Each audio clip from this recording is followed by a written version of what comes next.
दोस्तों, कैसे आप सब लोग। जी हाँ दोस्तों, खुशी पंजाबन, खुशी और विवेक की कंट्रोवर्सी थमने का नाम नहीं ले रही। कल एक परसों एक नया ड्रामा शुरू हो रहा है और इनकी एक कॉल ऑडियो लीक जो हुई थी, उन्होंने विवेक के पापा के साथ जो बात की थी, बहुत ही अब्यूसिंग लैंग्वेज में बात कर रहे थे। बैकग्राउंड से विवेक के गाली गलौज की भी बात सुनाई दे रही थी साफ साफ। जब खुशी पूछ रही थी कि मेरे बच्चा राजा ने खाना खाया कि नहीं और बच्चा कैसा है, इतना पूछने पर भी उनके ससुर जी भड़क गया और गाली देने लग रहे थे। ऐसे में दूसरा ऑडियो एक कॉल लीक हुआ है, जहाँ पे मैं आपको सुनाऊंगी और इसलिए वीडियो को पूरा देखिएगा फ्रेंड्स। तो खुशी के जद्दोजहद 3 महीने से उसे घर से निकाला गया, बच्चे तक से मिलने नहीं दिया गया, उसके बाद भी मजबूरन उसे केस करना पड़ा ताकि उसे उसका बच्चा मिले। खुशी ने साफ साफ यहाँ अपनी डिमांड रखी है कि मुझे पैसा वैसा कुछ नहीं चाहिए, मुझे बस मेरा बच्चा राजा चाहिए, तो बस मुझे मेरा बच्चा राजा चाहिए। इतना कहने के बाद उनके ससुर जी ने यह कहा कि बच्चा तो हम तुम्हें नहीं देंगे, अगर तुम्हें चाहिए तो जाओ कोर्ट का दरवाजा खटखटाओ, वहीं से अपना बच्चा लो। तो इससे साफ साफ समझ आता है कि सीधी तरीके से तो विवेक अपना बेटा तो देंगे नहीं। तो यहाँ पे बच्चे की जरूरत किसे ज्यादा है, बच्चे के किसके पास ज्यादा सेफ है, बच्चा किसके पास रहेगा तो अच्छा सा उसके परवरिश होगी, ये देखना चाहिए। और बच्चा किसके पास रहना चाहता है, क्या वो अपने पापा को ज्यादा प्यार करता है या मम्मी के पास ज्यादा रहता है, ये सब कुछ भी देखना चाहिए। दादा दादी के पास रहकर हो सकता है उसका थोड़ा सा अटैचमेंट हो गया हो, लेकिन फिर भी बच्चे के ऊपर मम्मी पापा का ज्यादा अधिकार है। तो यहाँ पर लोग सवाल खड़ा कर रहे थे कि खुशी तो पहले भी अपने बच्चे को छोड़कर गई है, तो छोड़कर गई थी लेकिन वो काम के सिलसिले में गई थी 1 महीने 2 महीने के लिए, क्योंकि अपने बच्चे की खातिर वो थोड़ा बहुत अर्निंग करना चाहती थी, इसीलिए गई थी। लेकिन यहाँ तो पूरा जिंदगी भर के लिए उससे बच्चे को छीन लिया जा रहा है। अगर एक बार डिवोर्स हो गया तो बच्चे तो उसे मिलने भी नहीं दिया जाएगा। तो ऐसे में एक माँ कभी सपने में भी नहीं सोच सकती कि उस बच्चे जिसने इतना मुश्किल से उसे जन्म दिया है, उसे छोड़ करके उसे एक नया स्टार्टिंग शुरुआत करना होगा। इसी वजह से खुशी कुछ भी नहीं चाहती, पैसा भी नहीं चाहती विवेक से, बस उसे उसका बच्चा चाहिए। इसीलिए उन्होंने अपने एक पर्सनल लॉयर लखन गांधी को हायर करा, जो उन्हें उनका बच्चा देंगे, क्योंकि हो ना हो 5 साल तक या 8 साल तक बच्चे की माँ के पास रखा जाता है, उसके पास कस्टडी, जो जीत जाता है केस उसको बच्चा सौंप दिया जाता है। तो किसकी अर्निंग होगी, अगर माँ की अर्निंग कुछ नहीं है तो उसे रोजगार के लिए, बच्चे के पालने के लिए खर्चा दिया जाता है बाकायदा, और ये भी देखा जाता है कि बच्चे की परवरिश ठीक से कर पा रही है कि नहीं। तो ज़्यादातर तो बच्चे की मेंटल डेवलपमेंट के लिए, अच्छी परवरिश पालन पोषण के लिए माँ के पास ही रखा जाता है, क्योंकि पिता जो होते बाहर कमाने के लिए, जॉब करने ऑफिस जाते हैं। इसी वजह से ज़्यादातर 95% माँ को ही दिया जाता है। ऐसे में विवेक जो गुस्से में आकर के भड़क करके खुशी को तो घर से निकालते, साथ में बच्चे को भी जो मिलने नहीं दे रहे, बच्चे को जो रखे हुए हैं कस कर करके, वो सरासर गलत है। इसी वजह से मामला सीधा सीधा कोर्ट तक पहुंच चुका है। अभी कोर्ट ही फैसला करेगी कि बच्चे की कस्टडी किसके ऊपर जाएगी।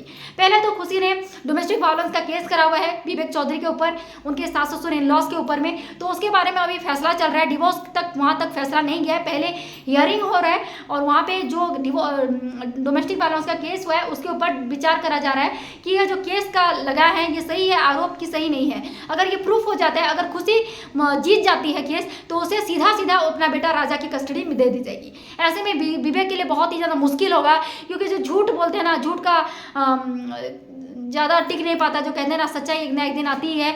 और जितना मुझे सुनने को मिल रहा है कि विवेक का अफेयर था, नहीं तो एक औरत कभी भी इतना आसानी से अपना घर परिवार छोड़कर नहीं जाते, बच्चा होने के बाद तो कभी भी नहीं। तो मर्द पहले गलती करता है, पहले अफेयर करता है, तभी एक हंसता खेलता परिवार टूटता है, मेरा ये मानना है। इतनी आसानी से कोई औरत घर छोड़ करके पैर लांग कर नहीं जाती। तो आपको क्या लगता है ऑडियंस। और ये कॉल रिकॉर्डिंग जो है, जो दूसरा ऑडियो कॉल रिकॉर्डिंग हुआ है, उसे भी मैं आपको चलाऊंगी, लेकिन इसका लेंथ जो है थोड़ा ज़्यादा है, 3 मिनट से ज़्यादा का, इसलिए इसे मैं नेक्स्ट अपनी वीडियो में प्ले करके आपको सुनाऊंगी। इसलिए चैनल में बने रहेगा फ्रेंड्स। जहाँ पे उन्होंने फिर से मजबूर होकर के अपने फादर इन लॉ को फ़ोन कराया, जहाँ पे वो उन्हें बहुत गाली गलौज कर रहे हैं, पापा आप मुझे मार दोगे, मार दो मुझे पापा।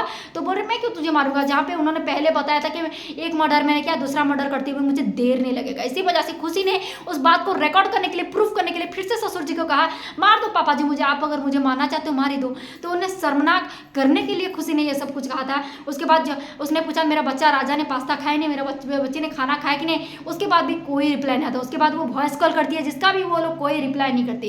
एक आध बार उनकी विवेक की माँ फोन उठाती है, लेकिन थोड़ा बहुत बात करके बच्चे ने खाना खाया बोल के इधर उधर घुमा फिरा के फोन को पटक देती है। तो ऐसे में खुशी के लिए सांस लेना भी मुश्किल हो जाता है, जब एक माँ अपने बच्चे को देख नहीं पाती है, उससे मिलने नहीं दिया जा रहा, बात तक करने दिया जा रहा फोन में, इसलिए मजबूर हो गई खुशी केस करने के लिए। और सही बात भी है, उसके ऊपर क्या मेंटल हरासमेंट, मेंटल टॉर्चर किया गया है। ब्लॉग तो कोई भी बना के दिखा देगा, 10 मिनट का ब्लॉग रहता है, झूठा झूठा हंसी मजाक करके दिखा देंगे, लेकिन कैमरे के पीछे क्या रियलिटी है, ये लोग कैसे एक दूसरे के साथ रिलेशन में हुए, कोई नहीं देखा। इसी वजह से खुशी ही जानती है कि सच्चाई क्या है।